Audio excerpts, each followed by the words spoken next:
ఇప్పుడు నేను ఆర్టికల్స్ చెప్పడం ద్వారా చెప్తాను. Articles, how many articles are there? 3 articles are there. What are they? A and the. Okay. What is the meaning of A? Meaning ఏంటి? ఏ అంటే meaning ఏంటి? ఒక్క అని అర్థం కదా. మరి యాన్ అంటే అర్థం ఏంటి? ఓకే. ఏను ఓకే అంటున్నాం, యాన్ ఒక అంటున్నాం. What is the difference between A and an? A single letter అయినా కూడా ఇట్ హ్యాస్ ఏ మీనింగ్. దానికి ఒక అనే మీనింగ్ ఉంది. యాక్చువల్గా మనం ఏం చేస్తాం, కొన్ని ఆల్ఫాబెట్స్ కలిస్తే మనకి వర్డ్ వస్తుంది. ఆ వర్డ్కి మీనింగ్ ఉంటుంది. అదే విధంగా ఇక్కడ ఆల్ఫాబెట్స్ కలిపి సింగిల్ ఏ అయినా కూడా ఇది ఏ అనేది ఒక వర్డ్, ఒక ఆల్ఫాబెట్ కూడా, కాబట్టి దీనికి ఒక మీనింగ్ ఉంది. కాబట్టి ఏను ఒక వర్డ్గా కూడా మనం తీసుకోవాలి. ఓకే. ఇప్పుడు యాన్ ఎందుకు వాడతాం టీచర్? మరి రెండు ఒకటే అంటున్నారు కదా, మరి యాన్ ఎందుకు వాడతాం, ఏ ఎందుకు వాడతాం అంటున్నాం.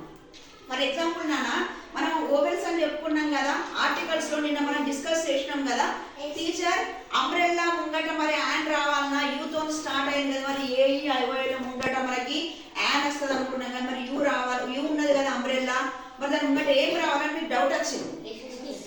అక్కడ ఏనా యాన్ అని మీకు డౌట్ వచ్చింది. అది క్లియర్ చేసుకోవడానికి మనం లెసన్ చెప్పుకుందాం. ఓకే. యాపిల్ ముందు ఏమొస్తుంది నాన్న?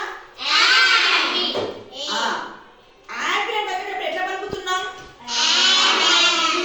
యాపిల్ పలకండి. ఏమొస్తుంది యాపిల్లో? లెటర్ అడగట్లే నేను, పలకడం. తర్వాత అంబ్రెల్లా ఏమొస్తుంది? ఆనే వస్తుంది. యాపిల్ రెండో ఆ వస్తుంది, అంబ్రెల్లాలో ఫస్ట్ ఆ వస్తుంది. ఓకే. మరి ఇప్పుడు యూనివర్సిటీ ఉన్నది నాన్న, యూనివర్సిటీ ఉన్నది. యూనివర్సిటీలో యూనే కదా ఉన్నది. మరి యూని ఏ విధంగా పలుకుతున్నాం మనం? ఆన్ పలుకుతున్నామా యూనివర్సిటీని? యూ అని పలుకుతున్నాం. యూ అంటే ఇక్కడ ఏమొస్తుంది? వైఓయు వస్తుంది. తెలుగులో ఏమొస్తుంది? యా వస్తుంది కదా, యా వస్తుంది. మరి అంబ్రెల్లాకైతేనేమో ఆన్ వస్తుంది. ఇక్కడ ఏం రాస్తున్నాం? యాన్ రాస్తున్నాం. యూనివర్సిటీ దగ్గర ఏం రాస్తాం? మనకి ఇప్పుడు కన్ఫ్యూజన్ వచ్చింది కదా మీకు. అంటే ఏఐఓ ఉన్న ప్రతి చోట ఆ లెటర్ లో, వర్డ్ లో ఫస్ట్ లెటర్ మాత్రమే ఏఐఓ ఉంటే మనం యాన్ అని రాయకూడదు. ఎప్పుడు రాయాలనేది కొంచెం క్లారిటీ తీసుకుంటాం. మనకు వర్ణమాలలో ఎన్ని అక్షరాలు ఉన్నాయమ్మా? మరి అందులో అచ్చులు ఏంటి చదవండి.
అంబ్రెల్లాకు ఆన్ పలుకుతున్నాం, ఇక్కడ యూనివర్సిటీకి యాన్ పలుకుతున్నాం.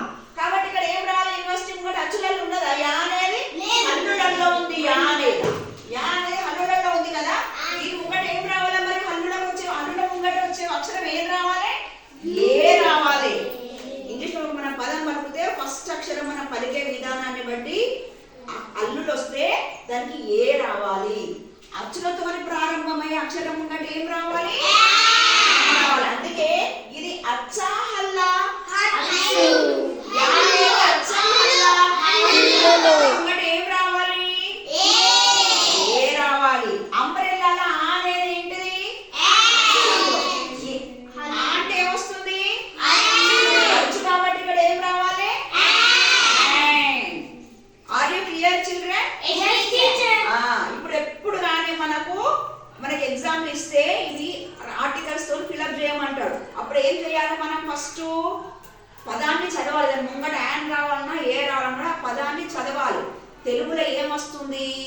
అచ్చు వస్తుందా హల్లు వస్తుందా అని చదువుకొని అప్పుడు దాని ముంగట ఏ పెట్టాలా యాన్ పెట్టాలా అనేది నిర్ణయించుకోవాలి. Okay children, are you clear?